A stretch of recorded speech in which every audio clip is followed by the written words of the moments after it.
പ്രിയപ്പെട്ടവരെ, മാർച്ച് 8 സാർവദേശീയ വനിതാ ദിനമാണ്. ഈ വനിതാ ദിനത്തിൽ ഒരു ധീര വനിതയെക്കുറിച്ചുള്ള ഒരു സ്റ്റോറിയാണ് ഇവിടെ ചെയ്യാൻ പോകുന്നത്. ഇവരെ നിങ്ങളിൽ പലർക്കും പരിചയം ഉണ്ടാവില്ല. പരിചയമുള്ളവർക്ക് തന്നെ ഇത് ഇവരാണ് എന്നറിയാനും പാടുണ്ടാവില്ല. ഈ കഴിഞ്ഞ ദിവസം മനോരമയിലും മാതൃഭൂമിയിലൊക്കെ വലിയ പ്രാധാന്യത്തോടെ വന്നൊരു വാർത്തയാണ്. വനം വകുപ്പിൽ പൊട്ടിത്തെറി, സീനിയർ ഉദ്യോഗസ്ഥരെല്ലാവരും അസംതൃപ്തി, ഫോറസ്റ്റ് റേഞ്ചർമാരുടെ സംഘടന പ്രതിഷേധിച്ചു, ആകാശം ഇന്ന് വൈകുന്നേരം അല്ലെങ്കിൽ നാളെ കാലത്ത് ഇടിഞ്ഞു പൊളിഞ്ഞു വീഴും എന്നൊക്കെ വാർത്തയുണ്ട്. മാതൃഭൂമിയിൽ വന്ന വാർത്ത കുറേ കൂടി അശ്ലീലമാണ്. ചില ഓൺലൈൻ ചാനലുകളിലും ഏതാണ്ട് ഇതേ രീതിയിലുള്ള വാർത്തകൾ വന്നു. ഞാനിപ്പോൾ ആ ഭാഗത്തേക്ക് പോകുന്നില്ല.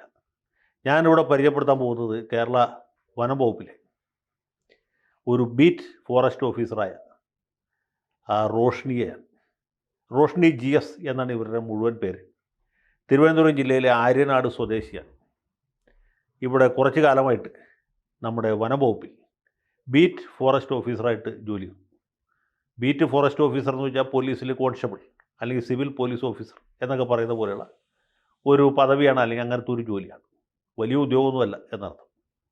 വലിയ ഉദ്യോഗം എന്ന് പറയുന്നത് ഈ റേഞ്ച് ഓഫീസർ തൊട്ട് മേപ്പോട്ടാണ്. റേഞ്ച് ഓഫീസർ, പിന്നെ ഡിവിഷണൽ ഫോറസ്റ്റ് ഓഫീസർ, അതിൻ്റെ മീതെ അസിസ്റ്റൻറ്റ് കൺസർവേറ്റർ, പിന്നെ കൺസർവേറ്റർ, അതിൻ്റെ പുറത്ത് ചീഫ് കൺസർവേറ്റർ. അങ്ങനെയാണ് വനം വകുപ്പിലെ ഈ ഉദ്യോഗസ്ഥന്മാരുടെ ഒരു സ്ഥാനക്രമം.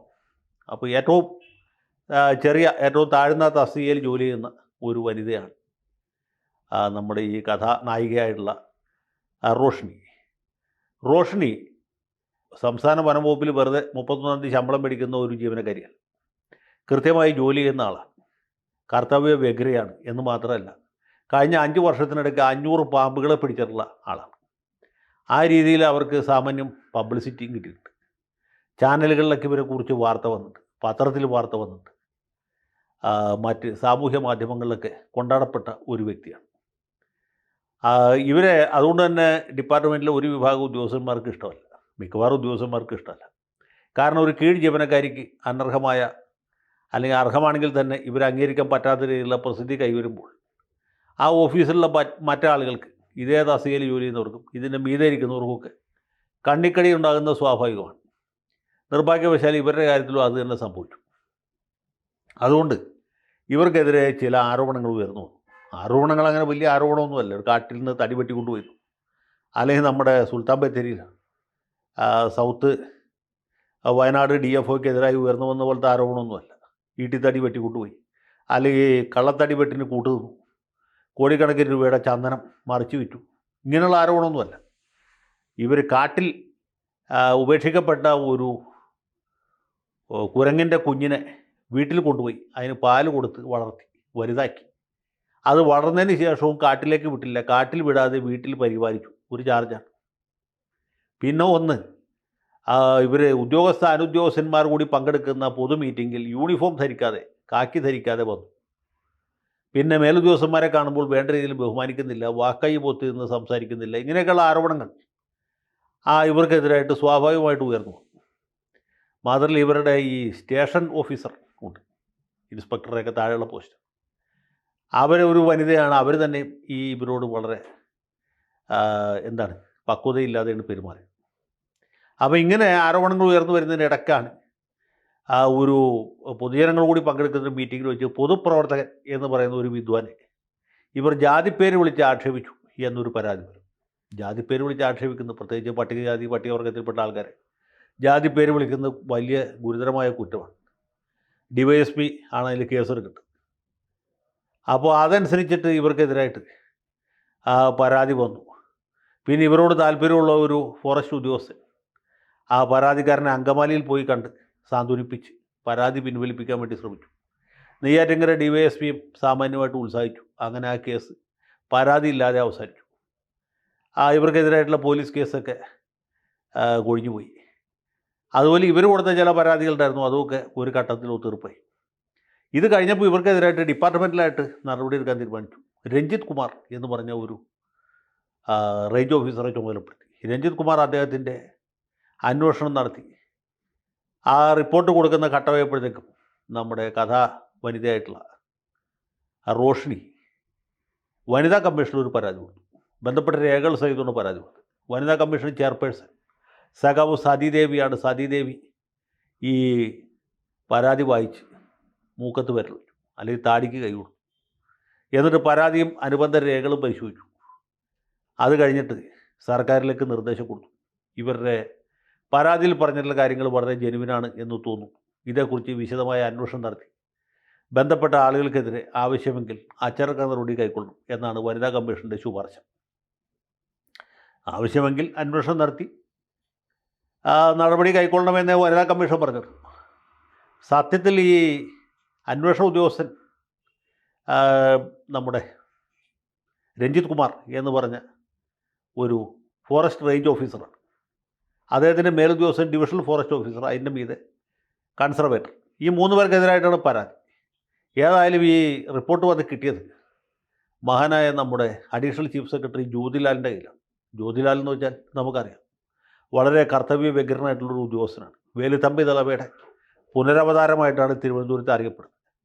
അദ്ദേഹത്തിന് ഇത് കിട്ടിക്കഴിഞ്ഞപ്പോൾ പുള്ളിയുടെ ദുപ്പട്ടാവും കന്നമീശയും വിറച്ചു. എവിടെ കടലാസ് എന്ന് പറഞ്ഞു. അപ്പം തന്നെ ഈ രഞ്ജിത് കുമാർ എന്ന് പറഞ്ഞ അന്വേഷണ ഉദ്യോഗസ്ഥനെ തിരുവനന്തപുരത്ത് ഫോറസ്റ്റ് ഹെഡ്ക്വാർട്ടേഴ്സിൽ നിന്ന് അങ്ങ് സുൽത്താൻ ബത്തേരിയിലേക്ക് സ്ഥലം മാറ്റി. പുള്ളിയെ ബന്ദിപ്പൂർ ഫോറസ്റ്റിലേക്ക് മാറ്റുമായിരുന്നു, പക്ഷേ അത് കർണാടകത്തിലായി പോയി. അല്ലെങ്കിൽ വീരപ്പൻ്റെ വിളനിലമായിരുന്ന സത്യമംഗലം ഫോറസ്റ്റിലേക്ക് മാറ്റാമായിരുന്നു, അത് തമിഴ്നാട്ടിലായി പോയി. അതുകൊണ്ട് സുൽത്താൻ ബത്തേരിയിൽ വെച്ച് അവസാനിപ്പിച്ചു. ഇപ്പോൾ മുത്തങ്ങ ഫോറസ്റ്റിൻ്റെ ചുമതലയാണ് രഞ്ജിത് കുമാറിന് കൊടുത്തത്. രഞ്ജിത് കുമാർ ഇതുമായിട്ട് നേരെ കേരള അഡ്മിനിസ്ട്രേറ്റീവ് ട്രിബ്യൂണലിൽ പോയിട്ട് ഒരു സ്റ്റേ വാങ്ങിച്ചു. അഡ്മിനിസ്ട്രേറ്റീവ് ട്രിബ്യൂണലിൽ പറഞ്ഞു, ഈ വനിതാ കമ്മീഷൻ ഉത്തരവ് അല്ലെങ്കിൽ ശുപാർശ പാസ്സാക്കിയത് കുഴപ്പമില്ല, പക്ഷേ രഞ്ജിത് കുമാറിന് പറയാനുള്ള എന്നത് കേൾക്കാതെയാണ് ഉത്തരവ് പാസ്സാക്കിയത്. അതുകൊണ്ട് സതീദേവിയുടെ ശുപാർശയ്ക്ക് അത് എഴുതിയ കടലാസിൻ്റെ വില പോലുമില്ല. അപ്പോൾ എന്തു പറ്റി? രഞ്ജിത് കുമാർ വിചാരിച്ച് ഇനി തിരുവനന്തപുരത്ത് ചാകുന്നവരെ ഇരിക്കാം, അല്ലെങ്കിൽ അടുത്തുകൊണ്ട് പറ്റുന്നവരെ അവിടെ തന്നെ തുടരാം എന്ന് അദ്ദേഹം വിചാരിച്ചു. അദ്ദേഹത്തിന് ജ്യോതിലാലിനെ അറിയില്ല. ജ്യോതിലാൽ വേറെ എന്ത് സഹിക്കും? ഈ സ്ത്രീ സുരക്ഷയുടെ കാര്യത്തിൽ യാതൊരു വിട്ടുവീഴ്ചയും ചെയ്യില്ല. പുള്ളി ഉടനെ തന്നെ അടുത്ത കടലാസ് എടുത്തു. എന്നിട്ട് രഞ്ജിത് കുമാറിനെ സസ്പെൻഡ് ചെയ്തു. രഞ്ജിത് കുമാറിനെ സസ്പെൻഡ് ചെയ്യാൻ പാടില്ലെന്ന് DFO പറഞ്ഞു, കൺസർവേറ്റർ പറഞ്ഞു, ചീഫ് കൺസർവേറ്റർ വരെ പറഞ്ഞു.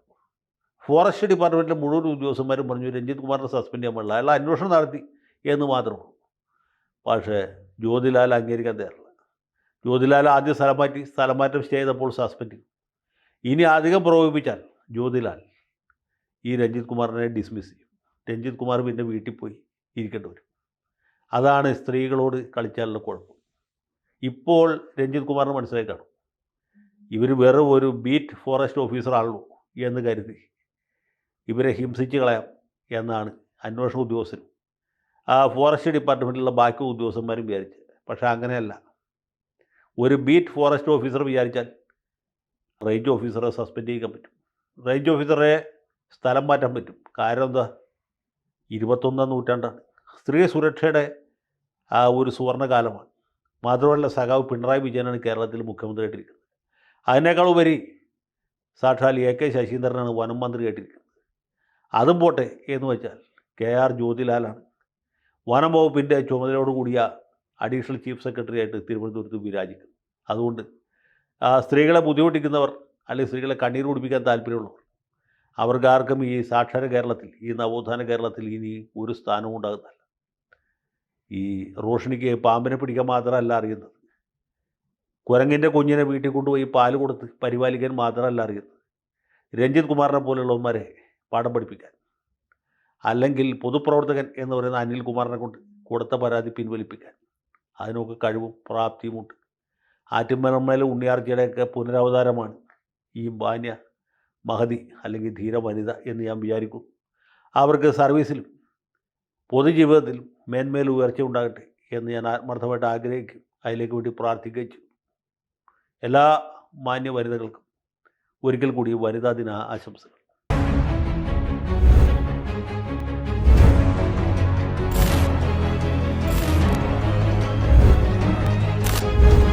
കൂടുതൽ വാർത്തകളും വിശേഷങ്ങളും നിങ്ങളിലേക്ക് എത്താൻ ABC മലയാളം സബ്സ്ക്രൈബ് ചെയ്യുക, ബെൽ ബട്ടണും അമർത്തുക.